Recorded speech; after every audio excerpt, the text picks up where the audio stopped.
Good evening, and welcome to another episode of Keep Up. I'm your host, Dragon Paragon. With me, as always, is the illustrious Lord Zod. Hello. Zod, I remember this play, man. Yeah, it is becoming. It's Year of the Eevee still, and it is kind of one of my favorite play matches because it's got Eevee and all the evolutions. Well, hopefully not all of them. Hopefully we'll have some more soon. Right, yeah. Hopefully right? this will be out of date, right? Yeah. Hopefully there'll be another mat with all the others that they need to add. All right, okay, so let's say they're only adding one, a la Sylveon. What type is it? I want a fighting type. You want a fighting type? You want Fightion? I want Fightion, yeah, or Wrestleon? Smackion. Smackion, that's a good one. With just like basically just the standard Eevee, but just like just a mask, like just like almost the eye mask type of thing. I would like it to be like an Eevee, but like a bit bigger, a bit bulked up. Like have like a little scar on one of the cheeks, and it's wearing a boxing glove as a hat. Maybe standing, so it almost looks like a Fu Lion. So it's like big, right? Like just huge, like front type of thing, and like tiny legs. Yeah, that actually would be pretty funny. I'd love that. Anyway. Pokemon, take notes. Yeah. Okay. Well, what are we doing today? We got some CGC returns. Always a good time. Know there's Pokemon in there. Do we have? We do have a couple of other things. It's mostly Pokemon today, okay, mostly Pokemon. Smattering of One Piece and Smattering of One Piece. We'll see a Magic card as well. Okay, fair enough. Okay.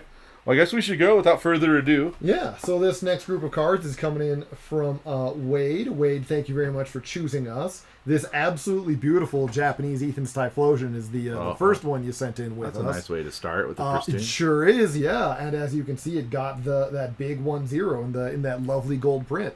Yeah. I absolutely adore the pristine 10s. I think they're one of the more gorgeous slabs on the market. Like I it's no secret, I myself prefer the look of the CGC slabs. Mm-hmm. But yeah, that pristine 10 is pretty cool. I also am a mark for the Beckett Black labels. Those are also some of the coolest things ever. Yep. Anyway, this card will be going for about $62 on the market. Nice. Very good job. Oh, that's some cool looking Iron Hands. Heck yeah, it is. So that's, of course, the SIR Iron Hands EX out of Prismatic. At a 9, which, you'd love to see a little bit higher, but on the English cards especially, it always is kind of a gamble. And you'll expect him to go for around 36.5. Okay. That's my favorite Surfer Bro trio. Yep, Alolan Doug trio. And the prices on this guy in particular are absolutely wild. So at a 9.5, around $22. Okay. You hit 10, it hits 3 digits. What? No joke, is like an $80 jump. Well, I mean, it's 3 digits because there's 3 of them. I totally see that. So we'll put like 9.5 on 3 digits. No, yeah. Sure, whatever. Okay, I don't see that, but whatever. Okay. Math is math. I guess now's a really good time to be buying 9.5s because the second something hits 10, it becomes unreasonable. Yeah. And that's kind of across the board. That's just how it is on the market. We're still on Wade stuff. Go ahead and get the next one for us, would you? Yeah. So this is the Cerulege SIR out of Surging Sparks. Actually, no, I believe he's an IR. What's it say? Illustration, IR. right? Cool, yeah. At a Gem 10, which is lovely, great. I love seeing that, especially on the English stuff. Doesn't quite have the same quality assurance as the stuff overseas. Although they are getting better about it, which I've noticed. That's really nice to see. And you can expect this card to go for about $60 at market. Sweet. Which I get it. That's a gorgeous card. Heck yeah. And we should have 2 of the next one, if you wouldn't mind. 2 of the next one? Yep. Okay. Here. Yep. So it's going to hide here in the mat of it. So there we go. We've Boom! There you go.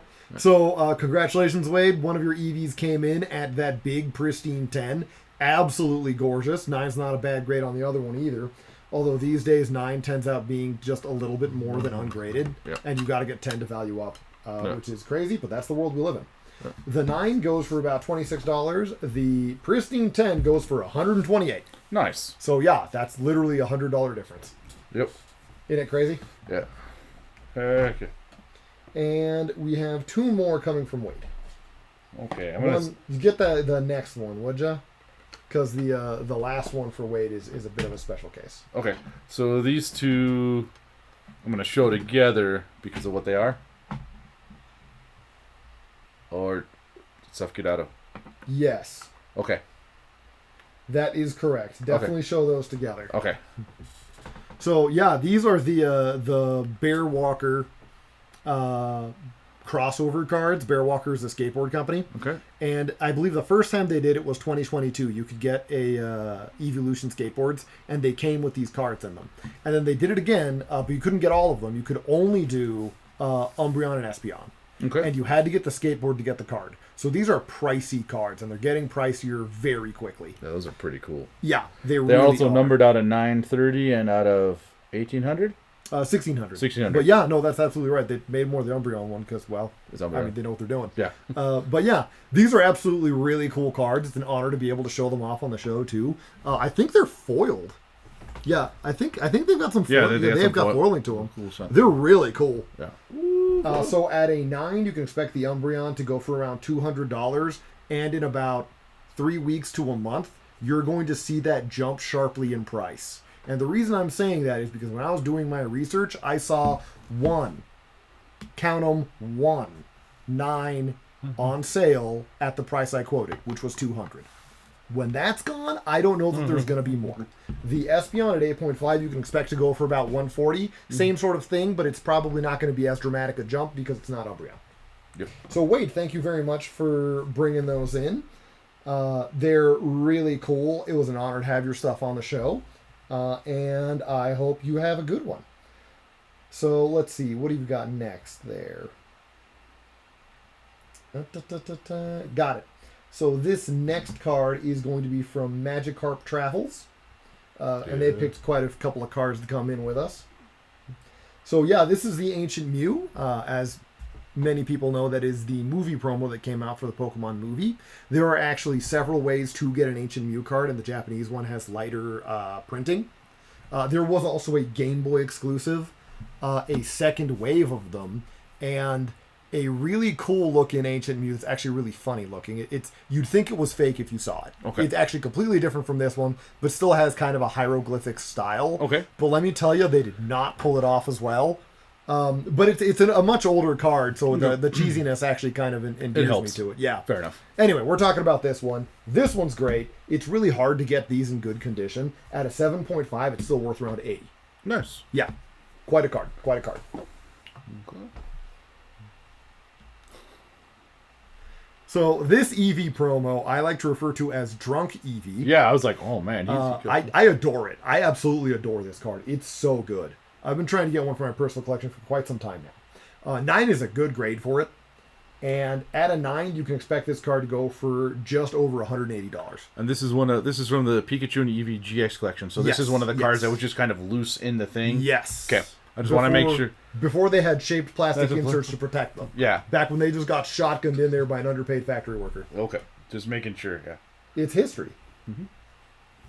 Pikachu. So yeah, this is the Pikachu Trainer Gallery from Lost Origin, which is quite a card. One of the cutest Pikachus out there. Adding 8, you can expect it to go for about $25.76, which isn't bad at the time when this got sent in.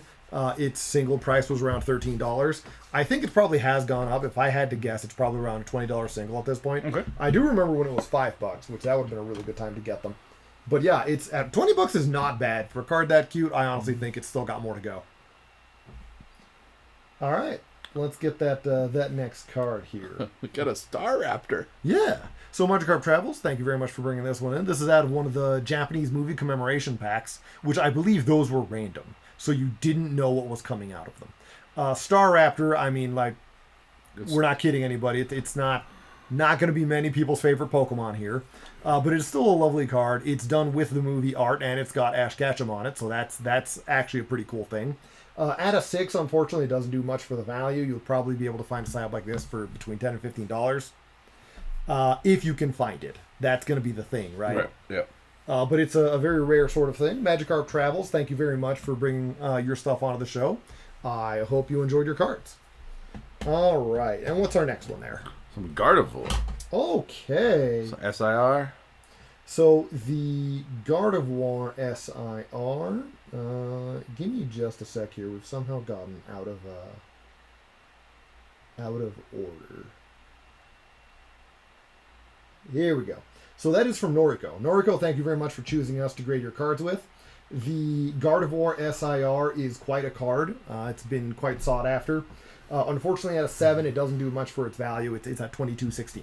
Okay. So you probably find this for between 25 to 30 in a show, if I had to guess.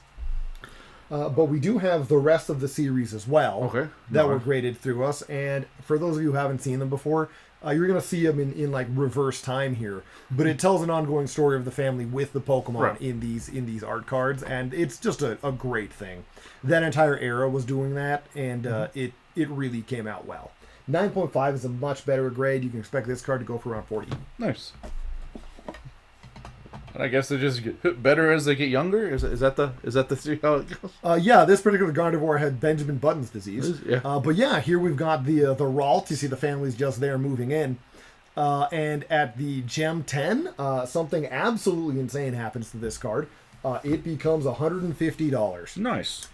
So yeah, like that's that enormous jump where literally a 9.5 was 40. Yeah. Well, I mean of the middle evolution, which typically people don't go for. But it's just insane, just going from that to the 10, right? That's. But hey, Norco, congratulations! Yeah, pretty cool. Congratulations on getting the 10. Yeah, and I love seeing it when we get the sequential sequence, like the sequential grading of the sequence. Yes. Of the. Yes. Being able to see them all like that, just back to back, is always a treat. Yep. This next one is the last one Norco submitted with us. That's a pretty cool. I love the stained glass ones. Yep. Yeah, that's pretty cool. I wish they did more of the stained glass. Yeah. If I'm being real, I would love to have a set where it was just nothing but those. But yeah, here we've got the Moltres Zapdos Articuno in stained glass coming back at a 9. This card actually, for similar reasons as to what was discussed before, is difficult to get at a higher grade. So even at a 9, this card is going to fetch around $120. And this is the ETB promo, right? It is, yes. Okay.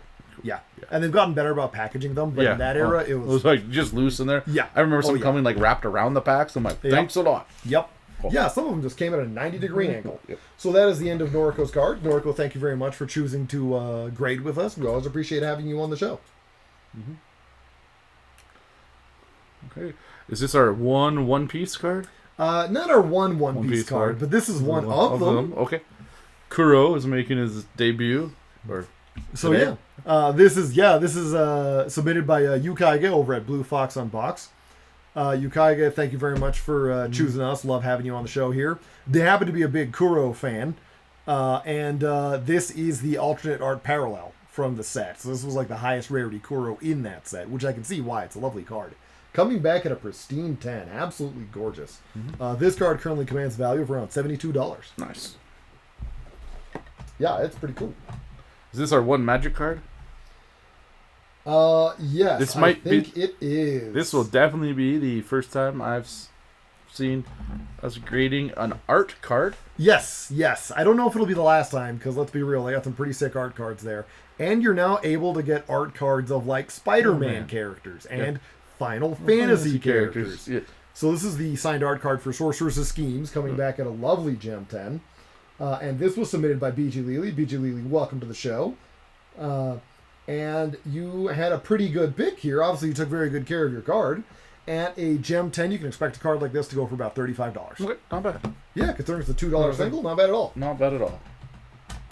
Well, casually 10 times my value. Next up, another one-piece card. Indeed. We got Sugar. And this is the Japanese Sugar out of OP04. And unfortunately got a bit low at an 8.5. Must have had something with it, either a flaw or something. Because typically the Bandai cards especially come out at pretty high grades. They have really good card stock and they take very good care of them. Bandai prints a mean card. So something probably happened to this one before it got sent in for grading, but that's all right. So these things happen. Even at an 8.5, you can expect the Japanese Sugar to go for around $40. This is the SP version. Okay. So you've got the full gorgeous art there. Heck yeah.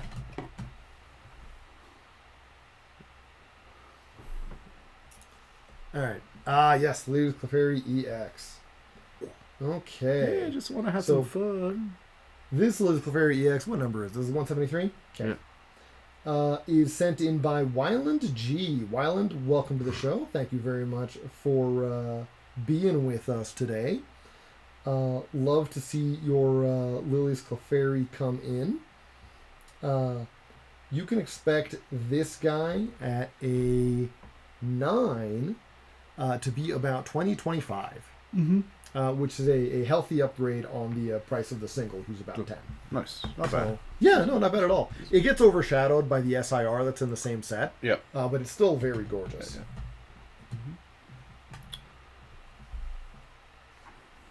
Sweet. Got a Ho-Oh. Oh my. Yeah, so that's going to be the EX Ethan's Ho-Oh at a pristine 10. And I apologize. My report told me that was coming in at a 9, so I don't have the right price ready for that. However, that actually is a pretty easy fix, so I'll go ahead and do some research on the fly here. So what I thought that was coming in as was going to be a 9, and obviously it is quite a bit better than that. Congratulations on it. At a 9, this card would be about 20. We're going to see what happens when that suddenly becomes a pristine 10. We're going to have a quick intermission here.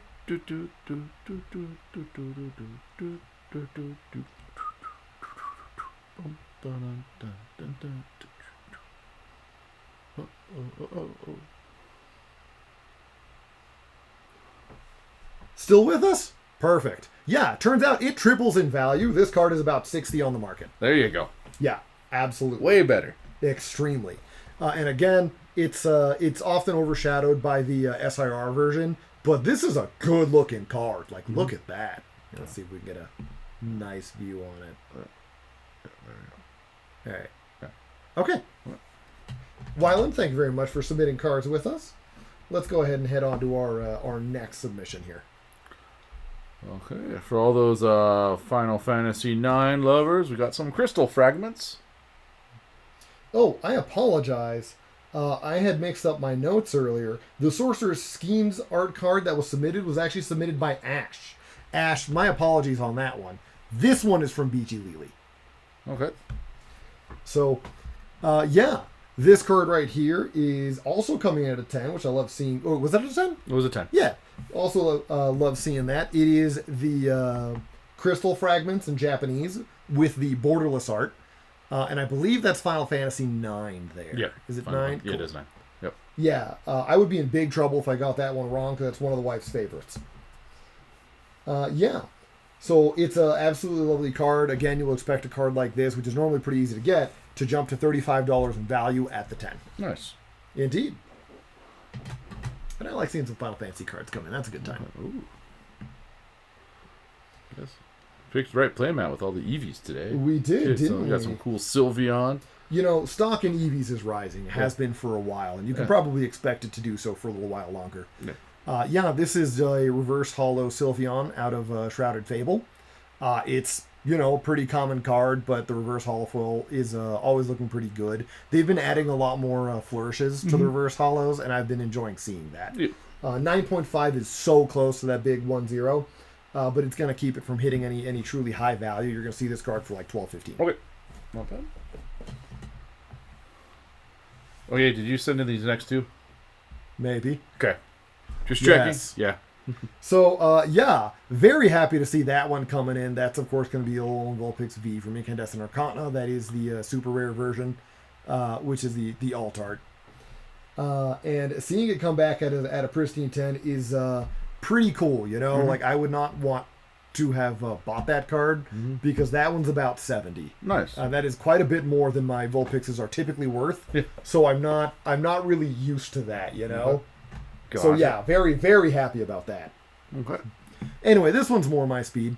So we've got the Ruler of the Black Flame alt art, which I absolutely love this Ninetales. It's so good.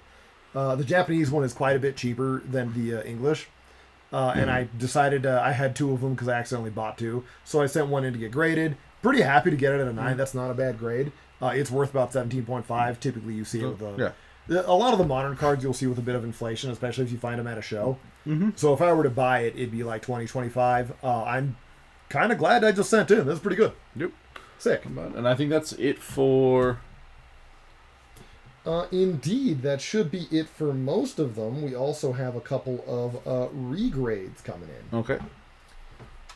So let's go ahead and do those guys. We'll just do them right off the top. By regrades, they were like old frame to? They were old frame to new frame. Okay. And I think in some cases they just wanted to try it again. Okay, fair enough. Which that's always an option. It is human error. It does have an existence within the world of grading. The people who grade cards are extremely highly trained and they take their time. And the entire process is very highly documented. However, if you do feel that a card has been done injustice, you can submit it for a regrade. And yeah, sometimes they do come back at a different grade. I don't know that this one did. I think this is the same grade that it was going in. But it did update the slabs. This was one we had in the shop. Okay. And we just wanted the new slab on it. We thought it looked better. The old blue slabs, like, they were nice when I had them next to my comic stuff, but I like the just different. Like, this catches the eye better. You know, I think I do have to agree. Yeah. At first, I was actually kind of sad because I still do like the blue slabs, but I think overall these are cleaner. Yep. So I think they've swayed me, and I've grown used to them to the point that I actually think I do prefer them now. So this guy.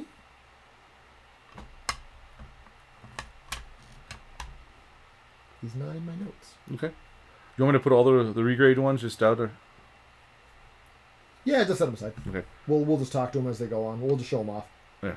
We got Electabuzz. Okay, so yeah, this Electabuzz, same sort of thing. I think he was an 8.5 going in as well. So he just came back at an 8. Or at an 8.5, which, hey, but he's got his updated slab. I do remember something happened in the last one. I think he got dropped at a show and he got a chip. Oh, yeah. Yeah. So it's nice to get it updated and get it cleaned up and stuff. And that's another good thing you can do with the reholders is you just get them cleaned up. A blistering barrier? Yeah. That's a weird... Yeah, it's a neat one. What? I don't know. Okay, I was like, this seemed just... I think these were part of another order, which is why I'm not having them in my crib notes. Okay. So we're just going to show these off, and if you see these in another video, well, hey, you get to double dip. Yep, cool.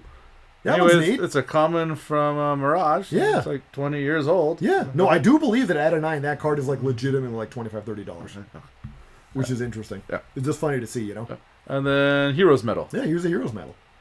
Heroes Medal ungraded is not worth very much. It was not played a lot back when it was played, and now it's basically nothing.